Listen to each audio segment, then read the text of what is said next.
Good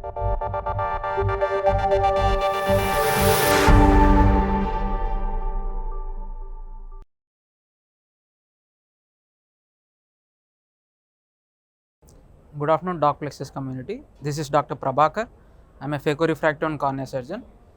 So we have been doing a lot of research in cataract.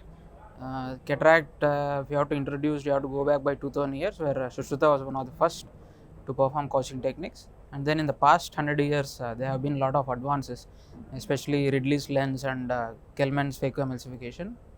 And then we moved on from the Ridley's single glass made lens to trifocals, which give present all three ranges of the vision.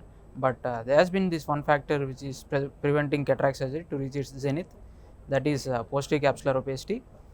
There have been a lot of advances like square edge diavols and hydrophobic materials and rigorous PC polishing with the advent of new phaco machines, but we still are stuck at 12 to 15% of incidence of PCOs. So our research was always towards preventing this 13%. So basically, when you come to the pathology, it is epithelial cells, they proliferate and they pass on to the posterior capsule, and it happens in two ways. One is through equator, and one is direct contact to posterior capsule once the back collapses at 3 weeks to 4 weeks. So based on these two pathologies, we made one device which is working really good and preventing posterior capsule opacity. So this is made up of hydrophobic material which acts like a ring with inner 6.5 mm diameter and out 9 mm diameter, and so this has to be implanted once the IOL is implanted.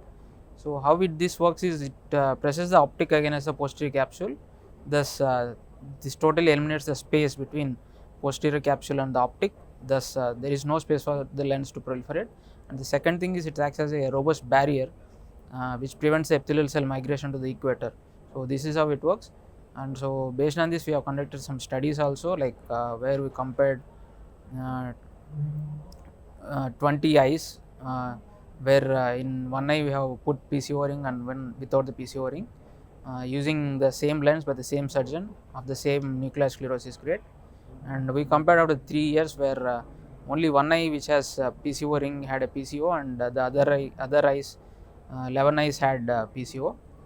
So this is working real great, and so this way we are taking cataract surgery a step ahead, and maybe it needs more studies and more sample size to actually say this is very preventable technique. And the few other things we have been doing is there is a school of thought that if the bag is kept open, there is the chances of PCO is very less. So based on this, we are our research team has designed a new type of IOL which has a continuous haptic with the optic, and which gives a hyperbola shape, which keeps the bag open for a very long time. And this we are taking into clinical trials, and we have to see how this works out. So this is the present things we are doing. Thank you.